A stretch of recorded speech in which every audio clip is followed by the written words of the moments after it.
Grāmata Dere Hašem, autors Mašē Haim Lucāto, saīsinājumā Ramhaļ.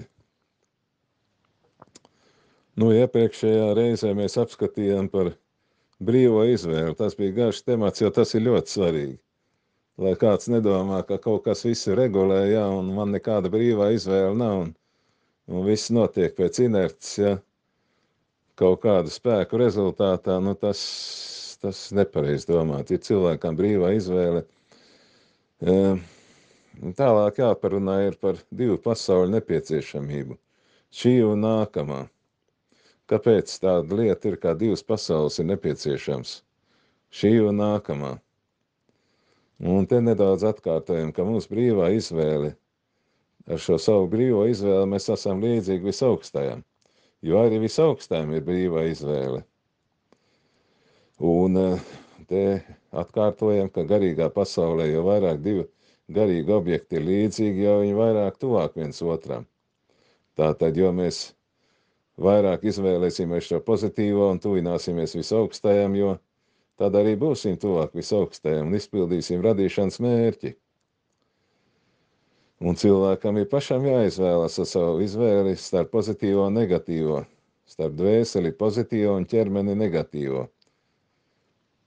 Saprāts plus tīra dvēseli plus labās īpašības, tas ir pozitīvais, tas ir galvenās lietas, ja. Ķermenis un sliktās īpašības ir negatīvais, tas ir galvenās sliktās lietas. Gan pozitīvais velk pie sevis, gan arī negatīvais velk pie sevis. Starp ķermeni un dvēseli regulāri cīņa notiek, un starp tiem ir frontes līnija. Katram cilvēkam ir savs izvēles punkts, ko dod visaugstais, tās ir arī pārbaudas, ko visaugstais sūta. Un sots ir tikai par negatīvo izvēli. Bet, ja ķermenis diktē noteikums, tad cīņas nav vispār cilvēka dzīves laikā. Tad cilvēks, kā jau te iepriekš teicu, ja viņš izvēlas visu laiku, kad ķermenis diktē noteikums viņām, ja, tad cilvēks skaitās kļum. Svešvārds tāds ir nekas tulkojamā. Bet, ja uzvar dvēsele, tad pacelsies cilvēks un dvēseli un pacels arī miesu līdzi. Tā tad mēs redzam, kad cilvēks valda par savām kaislībām, par savu miesu, ja, par savām emocijām, un tāds skaitās meleh, valdnieks. Tagad mēs pat pieskarsimies tādai lietai pirms pārkāpuma, pirmā cilvēka pārkāpuma. Cilvēka dvēsele bija stiprāka, un ir vairāk jāattīsta garīgā lieta, tad garīgā puse, tad miesa būs vājāka, miesīgā puse būs vājāka. Bet, ja uzvar miesa, tad nogrimst miesa un dvēsele arī nogrimst, abi kopā nogrimst. Ja necīnās, tad miesai pilna vara pār cilvēku, un cilvēks dažkārt nonāk līdz dzīvnieku līmenim. Bet, ja cilvēks cīnās, tad punkts izvēlē paceļās līdz smadzenēm, visaugstākā līmenī, bet, ja necīnās, tad punkts nolaižās lejā līdz zemākai dvēseles pakāpei. Un pasaulēs ir pozitīvo un negatīvie spēki. Ir gudrības spēki un ir muļķības spēki. Te mēs apskatīsimies, nedaudz pieskarsimies ebrejiem Ēģiptē. Ebreji Ēģiptē nolaidās līdz 49. zemākajam līmenim. Principā ir tā, kad komentētāji saka, kad ir 50 svētuma līmeņi uz pozitīvā puses, kas iet, un 50 ir negatīvie līmeņi, nešķīstības līmenim, un ja cilvēks nolaižās līdz 50. līmenim, tad vairs nav glābšanas no tā, tad es ir pārkāpt sarkanā līnija, un te arī, kā autors saka, ebreji Ēģiptē nolaidās līdz šim 49. zemākajam līmenim, tāpēc ātri bija jāiziet no Ēģiptes, lai nenokristu līdz 50. pakāpei. Ja nolaistos līdz 50, tad tauta būtu atstumta.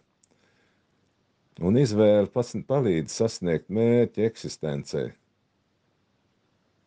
Un Ramhaļ saka, ka visaugstais dod laiku cilvēkam, lai sasniegtu pilnību.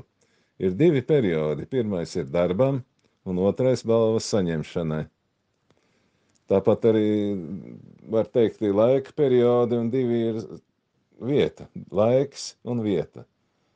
Tātad pirmais darbam ir šī pasaule, kur cilvēks nodzīvo, no kādiem 60, 70, līdz 80, dažreiz 120, maksimums 120 gadi.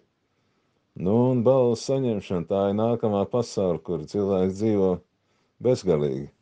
Cilvēks strādā šī pasaulē un izvēlas, lai beigās saņemtu rezultātu, tāpēc cilvēks dzīvē 2 etapi, pirmais darbs, otrais balva. Pirmais Olama Zē, tā ir šī pasaule, otrais Olama Bā, nākamā pasaule. Olama Zē, tas ir no to svešvārds, un arī Olama Bā svešvārds. Nākamā pasaule, Olama Bā. Visaugstais dod laiku. Pirms pārkāpuma, pirmā cilvēka pārkāpuma, bija tikai 6 stundas noturētos līdz dienas beigām, tad cilvēks izpildītu savu uzdevumu pasaulē. Tad ietu šabatā jau pēc 6 stundām. Un šabatā varēja arī ēst no šī laba ļauna atzīšanas koka, jo tā tas bija paredzēts. Nebija tā, ka vispār nedrīkst ēst nekad cilvēku mūžā, bet šīs 6 stundas bija jānoturas, lai varētu ieiet šabatā un tad pilnīgi, kā saka, oficiāli to ļaunu labu atzīšanas koku augļu baudīt. Bet cilvēks pārkāpa, neizturēja šīs 6 stundas, un tagad ir doti 6000 gadi cilvēcei censties. Bet katram cilvēkam individuāli no dzimšanas līdz nāvei, pēc pārkāpuma, pēc pirmā cilvēka pārkāpuma. Bet pēc nāves tad tā Olama Bā, nākamā pasaule. Ramhāja saka, priekš darba noteikts laiks, bet balva ir mūžīga. Un labsirdība pārsniedz stingrību, tā ir visaugstā žēlsirdība, labsirdība, ka darbam noteikts ir laiks, lai pilnveidotos un izlabotos, ir 70, 80 gadi, kā viņš te saka, tik cik nepieciešams. Bet balva ir bezgalīga. Nav tā, ka, teiksim, kaut kādi 1000 gadi cilvēkam būtu jācieš un jāstrādā, jāpiepūlas, lai varētu izlaboties. Te visaugstais dod 70, 80 gadus, tik cik nepieciešams.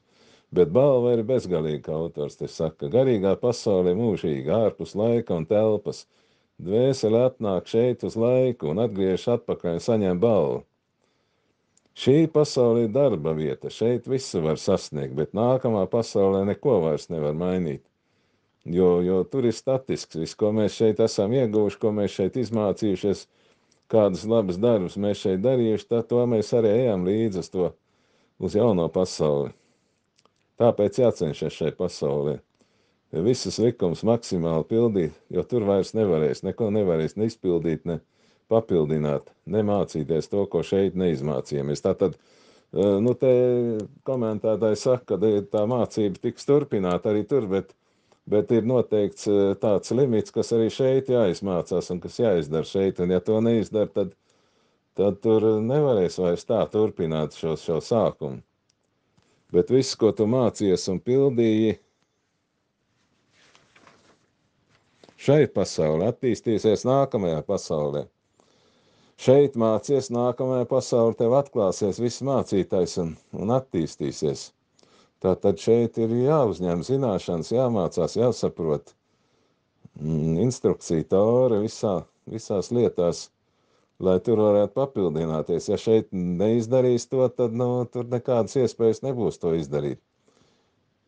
Svarīgi arī darbība šai pasaulē. Mācīties teoriju un pildīt likumus. Un arī, kā autors te saka, arī bērnu nopelniet vecākiem labumā nākamajā pasaulē. Tas, ko tu labu šeit darīji, tas tevi gaida nākamajā Olama Bā pasaulē. Ko tu labi izvēlējies, zināšanas, teorija, likuma izpildi, darbi dažādi, ko tu šeit esi darījis. Darbs ir no dzimšanas līdz nāvei, lai sagatavotos pie šīs Olama Bā. Šai pasaulē ir pārbaudījumi, visaugstā vaiga apklāšana. Šī pasaule, var teikt, ir izmēģinājuma poligons, ko visaugstais ir priekš cilvēku nolicis, ja, lai cilvēks varētu pacelties visaugstākā līmenī un iegūt to labāko vietu Olam-Abā šai nākamajā pasaulē.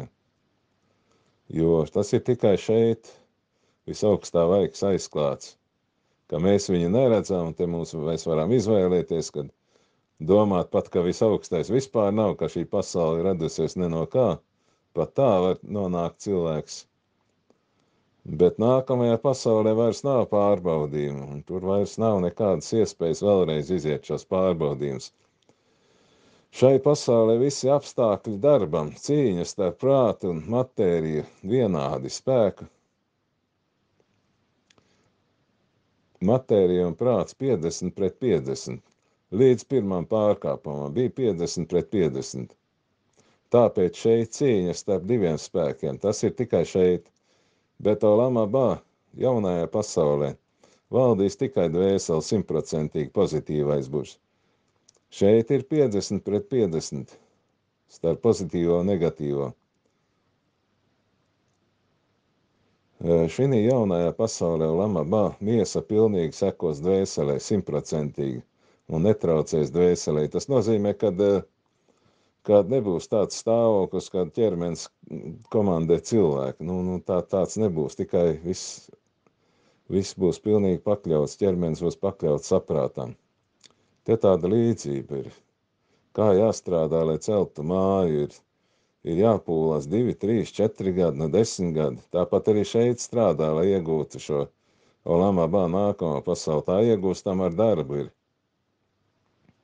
Kā jau te teica Ramhaļ, ka Olam-Abā jaunajā pasaulē miesa netraucēs dvēselē. Bet, kad cilvēks nomirst, tad miesa paliek atkal par zemi, un šī dvēsele atgriežas dvēseļu pasaulē, tā saucamajā. Bet tas vēl nav Olam-Abā. Ramhaļ saka, ka galvenais, jo šī dvēseļu pasaulē pēc nāves cilvēku dvēsele gaida Ganēdenē. Dvēsele arī tur bauda sasniegusi, bet viņai nav ķermenis. Gaida cilvēks beigas, 6000. gadu beigas, kad celsies mirušie un būs tīra, būs tiesa un pasaule ieies šabatā.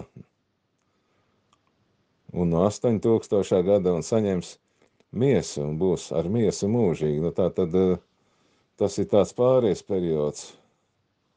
Šis šabata gadu, 1000 gadu, kur cilvēks, teiksim, pēc nāves cilvēks dvēseli nonāk dvēseļu pasaulē, miesa sairst, miesā ir dažas procedūras, pēc nāves arī dvēselē dažas procedūras, pēc nāves ir dvēseļu pasauli, līdz tā nonāks un gaida uz šo periodu, kad saņems jaunu miesu un būs ar šo ķermeni mūžīgi kopā. Jo tāpat arī ķermenis ir strādājis mūsu pasaulē, Ir dažādas darbības veikts, ir likumi pildīti, ir mācītais Tora, labi darbi darīti, vai arī nav darīti. Un arī ķermenim jāsaņem balva, nevis tikai dvēselē. Un sākas ar 8000. gadu un miesa netraucēs dvēselē, Tāpēc ir dotas divas pasaules, Olam-Azē, šī pasaule un Olam-Abā, un katrā savi dabas likumi. Paldies!